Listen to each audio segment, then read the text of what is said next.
سلام و ارادت خدمت همراهان عزیز و گرامی. فایلی که خدمتتون هستیم اکسل حقوق دستمزد در واقع سال 1403 رو داریم خدمتتون ارائه میدیم. با فیدبک خوبی که از شما عزیزان دریافت کردیم گفتیم که حالا امسال سال 1403 و سالهای آتی هم ابتدای هر سال بیایم این اطلاعات رو به روز رسانی بکنیم و خدمت شما ارائه بدیم.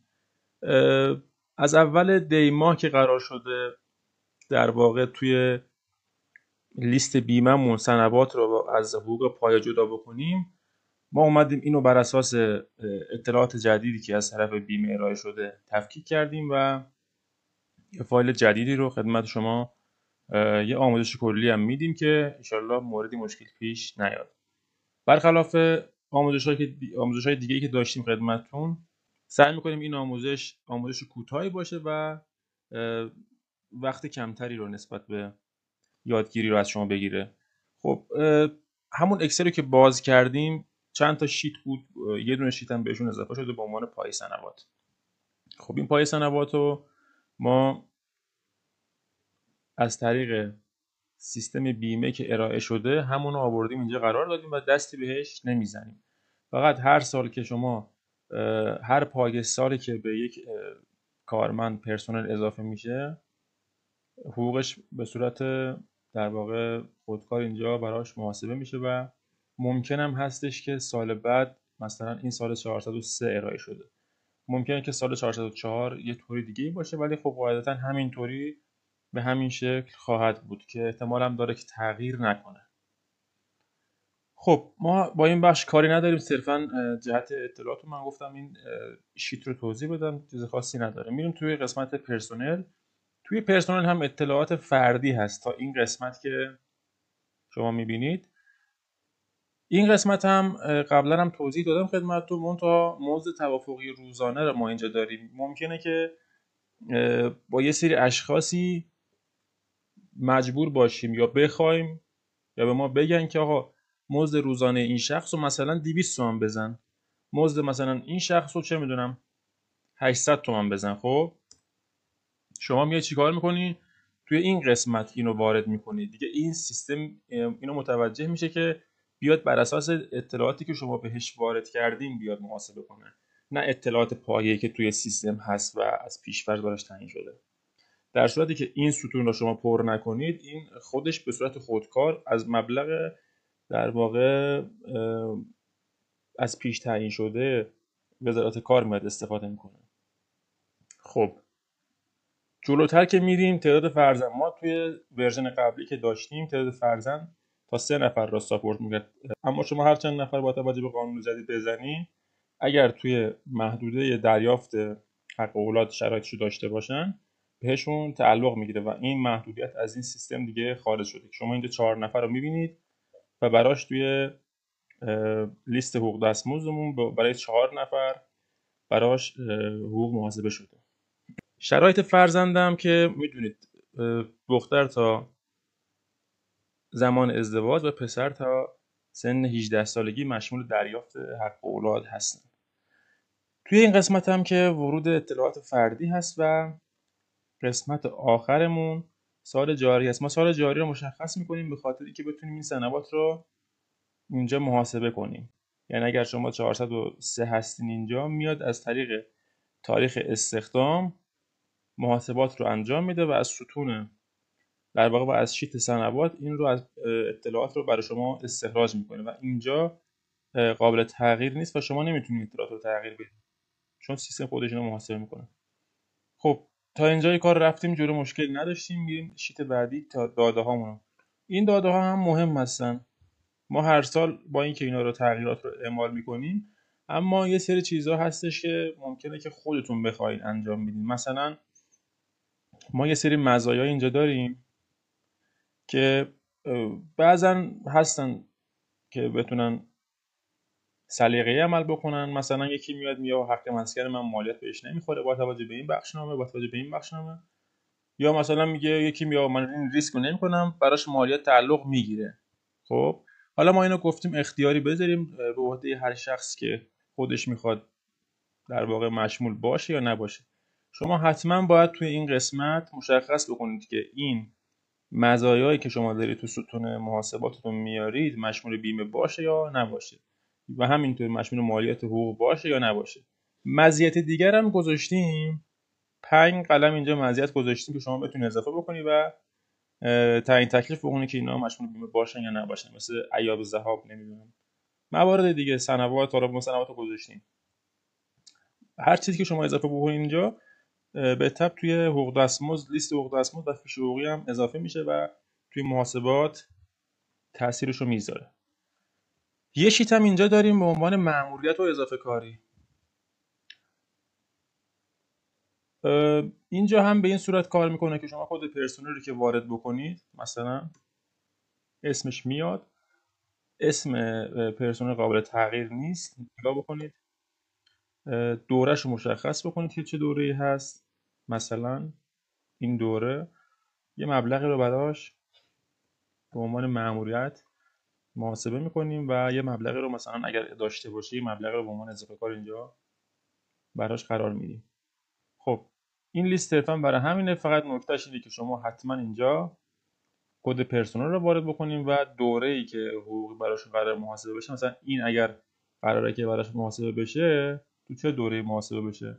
اگر خرداد رو بخواید اضافه بکنید حتما باید اینجا خرداد باشه، اگر تیر رو بخواید حتما باید تیر بکنید. خب توی قسمت بعدی که نهایی و خروجی کار ما رو نشون میده، در واقع لیست حقوقمون هست. لیست حقوق رو ما یه ماه اینجا قرار دادیم که شما بتونید هر ماه اینا رو به صورت تفکیکی برای خودتون پرینت بگیرید، گزارشگیری بکنید و کاراشو انجام بدید. حالا ما مثلا به طور پیش‌فرض اومدیم مثلا فروردین رو برای 3 نفر محاسبه کردیم و اردیبهشت رو برای مثلا 3 نفر دیگه. خب حالا ما 104 چون مثال زدیم برای تیر ماه هم الان 104 رو میزنیم، این قسمت در واقع تیر رو انتخاب میکنیم، مثلا میخوایم برای تیر ماه حساب کتاب بکنیم. خب کارکرد تیر ماه 31 روزه، قرار میدیم این اطلاعاتو. مزد روزانه‌شو ببینید، با توجه به اینکه ما مزدی رو برای این تعیین نکردیم توی قسمت تعریف پرسنل، شماره 104 اومده چیکار کرده؟ از داده پیش‌فرض سیستم استفاده کرده، از داده هایی که اینجا وارد شده اومده دستمزد تصویب شده در بودجه سالانه رو اومده قرار داده.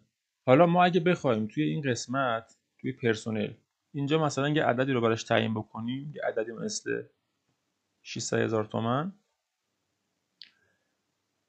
خب محاسباتمون باید بر پایه 600,000 تومان صورت بگیره. میایم توی لیست حقوق دستمزد میبینیم که خب با توجه به اینکه ما اونجا عدد قرار دادیم، سیستم اومد اون عددی رو که خودمون بهش دادیم و به عنوان روزمزد پایه قرار داد و دستمزد ماهانه بر اساس اون محاسبه شد و همینطور اطلاعات حق مسکن اولاد و که ما الان برای اولادی که برای این شخص در نظر گرفتیم 4 نفر هست، یعنی 4 تا حدود 700 تومان، 4 هفته 28 تا یه همچین عددی در میاد و مأموریت و اضافه کاری و پای سنوات هم براش محاسبه شد. یعنی کسی که در سال 402 استخدام شده الان دیگه توی این تاریخ یک سالش پر شده و سال دوم دیگه مشمول دریافت اولین سنواتش هست به مبلغ روزی 7 تومن که در میاد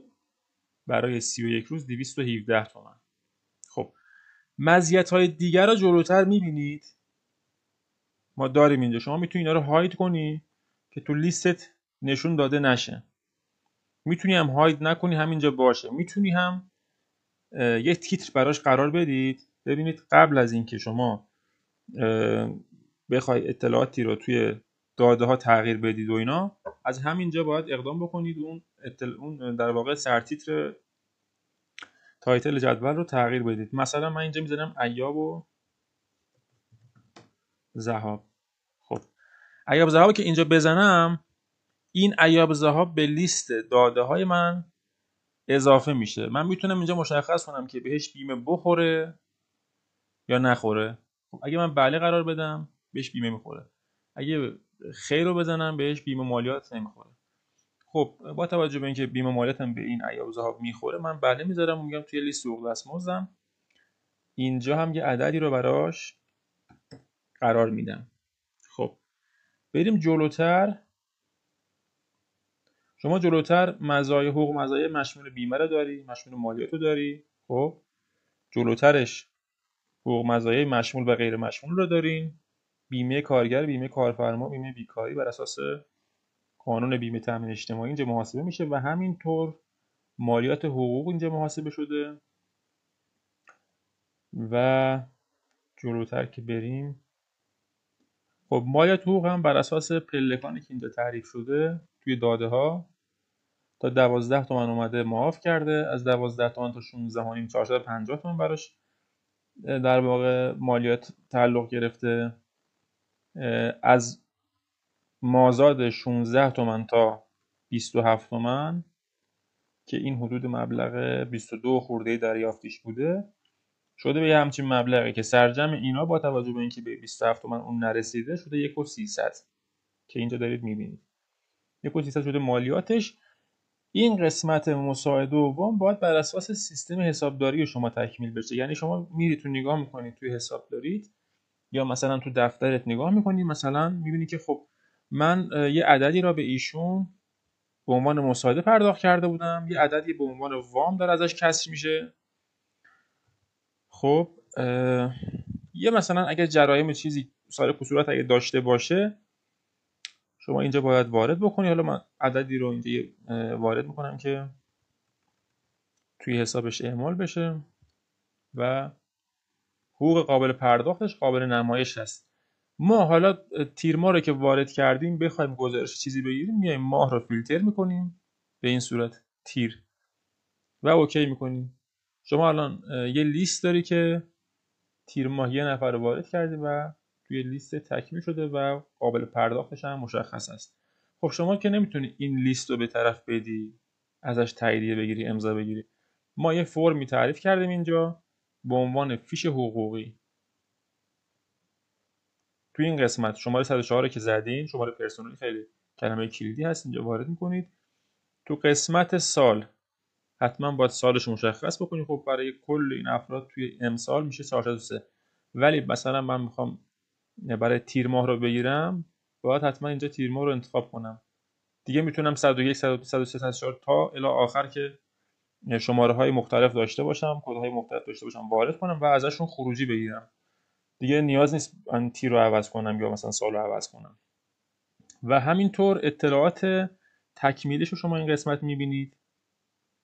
مشمول مالیات، مشمول بیمهش چقدره و حقوق مزایای ماهانه رو تو این قسمت مشاهده میکنید. ایاب ذهابی که اضافه کردیم بهش، سنواتی که خورده، اضافه کاری که داشته، مأموریتی که براش محاسبه شده، حق اولاد و همینطور بن و مسکن و حقوق ماهیانه. یه مورد جالبی هم که ما اینجا اضافه کردیم و حالا از قبلم بوده توی این سیستمی که درست کرده بودیم، بیمه مالیات داره نشون میده. اگر بهش بیمه مالیات شما اونجا بله گفته باشی اینجا تیک میخوره. یعنی شما اگه گفته باشی بهش بیمه میخوره تیکش میخوره، اگر مالیات میخوره. الان شما نگاه بکنید حق مسکن بهش مالیات نمیخوره. ما میریم توی داده هامون حق مسکن رو پیدا میکنیم و مالیات رو براش فعال میکنیم و همینطور حق بن مالیاتش رو فعال میکنیم. وقتی میایم تو لیست حقوق دستمزد، ببخشید توی فیش حقوقی، اینجا مشاهده میکنید که برای حق مسکن و حق بن مالیات هم تیک میخوره. یعنی تیک که بخوره این قسمت به تبع مالیات حقوقش هم افزایش پیدا میکنه. 1,300 شد 1,600. بیمه کارگر، مساعده، وام، سایر کسورات اینجا قرار میگیره و شما یک فیش حقوقی رو میتونید به طرف ارائه بدین و ازش رسید بگیرین که مبلغش پرداخت شده و در آینده به مشکلاتی بر نخورید. امیدوارم که این آموزش مفید بوده باشه و بتونه در راستای کسب کارتون کمکی کرده باشه. خیلی متشکرم از توجه شما. خدا نگهدار.